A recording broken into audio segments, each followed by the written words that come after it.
In this video, I'm going to be building the best possible bio team right now in NBA 2K23 My Team. What I do mean by the best bio team is every single card on this squad will be a buy now on the auction house. What that means is every card will be under 100,000 MT, because you can bid on cards like, for example, Yao Ming or Taco or T-Mac, those really expensive cards. You have to actually bid on them to get them. Maybe 700k for Yao Ming, 800k, a million MT for T-Mac, whatever they do go for. But every single card in this squad will actually be purchasable as a buy now, where you can buy them for under 100k, and that means this squad is just going to be really worth picking up. Have some amazing cards in it, but also going to be affordable. And you guys seem to like these type of videos where I did like a best buy now tier list, and I did a best buy now, like a top 10 best buy now cards. So just going to be building a squad with the best buy now cards in the game, and just showing you guys the team you can build for really not that much. There's not going to be like a price or a cost to the squad. It's just going to be every card is going to be a buy now on the auction house. So at the starting point guard position, really comes down to two names, and I'll mention the second guy on the bench. But for me, it's going to be Scottie Barnes starting. Like I said, it's really between two different point guards in my opinion. There's also cards like Magic Johnson, Ben Simmons, who I do believe are buy now. They're very elite. Also like Rudy Fernandez, Luke Walton, they're great point guards as well. I just feel like for a buy now, I think Scottie Barnes probably is the best point guard in the game. He's 6'8" with a 7'2" wingspan. We know Scottie's an elite defender, 93 interior defense, 95 perimeter, 96 lateral quickness, 96 steal, with a 94 block. He's got pretty good Hall of Fame defensive badges, including anchor, challenger, clamps, glove, menace, off-ball pass, workhorse. He's good at going to the basket. He can handle the ball at a very high level. Having this defensive size up in the John Wall escape, some of the best dribble sigs are going to be on the Scottie Barnes card. And then his release isn't like amazing. It's definitely not my favorite release in the game, but I still feel like Scottie Barnes can knock down threes at a decently high level, and he doesn't really need to have to score the ball when he's next to our starting shooting guard, who is going to be the Galaxy Ricky Davis. He's going to be our main offensive guy, the guy that we run our offense through, and that's basically going to be scoring most of our points. Also, Scottie Barnes, I believe, is around 70, maybe 80,000 MT. A lot of these cards do fluctuate in price. Like sometimes I'll check the market and see Scottie Barnes for like 80, 90,000 MT, and then sometimes I'll see him for like 70 to 75k. So really does depend when you're looking at the market. And then Ricky Davis is also going to be around that price tag. I think he's slowly gone back up to about 75 to 80,000 MT, but he's going to be a really good offensive shooting guard. He's 6'7" with a 6'10" wingspan. Just like I said, really good offensively with his jump shot. One of my new favorite jump shots in the game. I feel like it's super easy to green with, and then he also does have pretty solid dribble sigs, able to create space. And then Ricky Davis, he's not like a bad defender, and he's also really good at going to the basket with some very good dunk packages and a 97 driving dunk. At the starting small forward position though, I think for me it's going to be very obvious. The best two-way card in the game is the Galaxy AK-47, and he only goes for I think like 65 to 70k. He's actually a little bit cheaper than Ricky Davis or Scottie Barnes, which is kind of crazy for how good I think this AK-47 card is. I still think he's the best small forward in my team. I know there's Kyle Kuzma that we'll talk about here in a second. There's Bill Russell. There's even Jonathan Bender,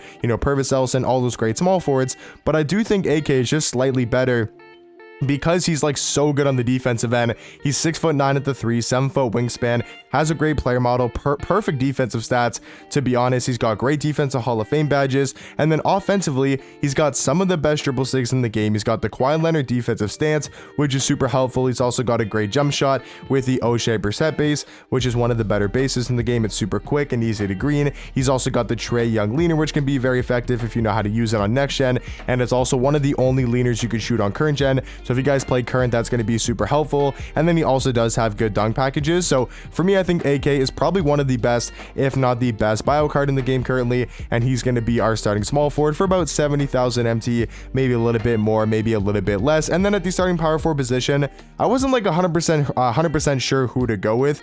I am going to be going with the Galaxy Opal hero DeMarcus Cousins. I think as his hero version, he's actually not that bad at the 4. He's 6'10" with a 7'5" wingspan. Maybe not the tallest power forward in the game, like a Taco Fall or like a Kristaps or Dikembe, but he can still play the power forward spot. He's got really good strength at a 96. He's got good speed, good athleticism. The card's going to be nice on the offensive end with Hall of Fame catch and shoot, green machine, guard up, limitless range, 95 3 ball, 94 mid range. The jump shot solid, has good dribble sigs. The card's fairly cheap.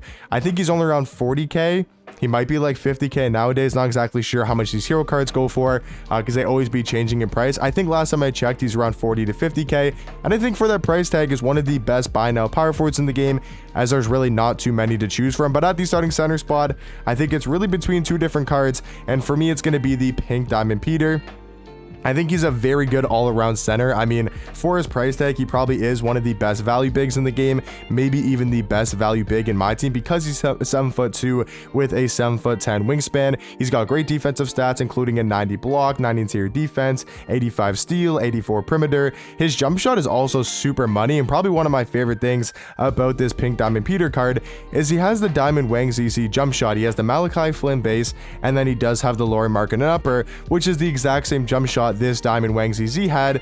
And if you guys remember using this card, he had a very solid release, and that's probably one of the best things about this card. So that's also going to be super nice to have on Peter, and I think at the starting center position is going to round off this best possible starting lineup. You know, for the bio cards, it's going to round it off super nicely, giving us that defense, that size, and that wingspan to be able to contest the Yao Mings of the world, the Kristapses, the Sabonises, you know, those super tall centers. And then I think he can also be a decent offensive big next to DeMarcus Cousins. At the backup point guard spot, like I did mention earlier, I think it's really between Sengun and Scotty Barnes for me personally. Like I did mention, there's cards like Ben Simmons, Magic, you know, Luke Walton, Rudy Fernandez, and maybe I'm missing a couple, but I know those guys are still really elite for a buy now. But I do think Sengun and Scotty Barnes are just slightly better. I mean, the way that I've always looked at Sengun is I think he's just Ben Simmons with a better jump shot, better dribble six, and a way higher three ball. He's got perfect defensive stats for a 6'10" point guard card. He also does have a 7'2" wingspan, super athletic with good vertical strength, acceleration, speed.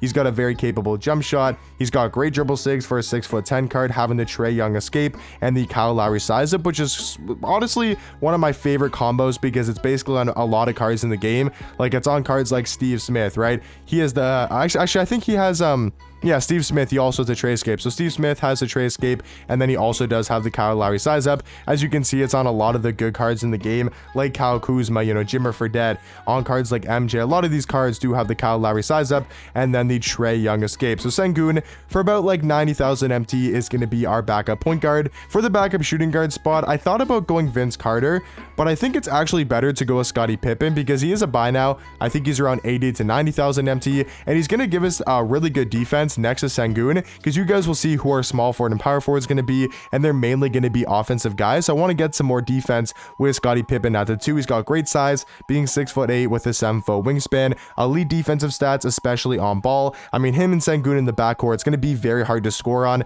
You got two really tall, lanky cards, also can play very good defense on ball and help defense, really good defensive hops. I mean, just all around is going to be a great defensive backcourt. And then at the backup small forward position, a card that's going to really run our offense and just be our main scorer most likely, and that is the Galaxy Kyle Kuzma, a card who I think goes for about 70k.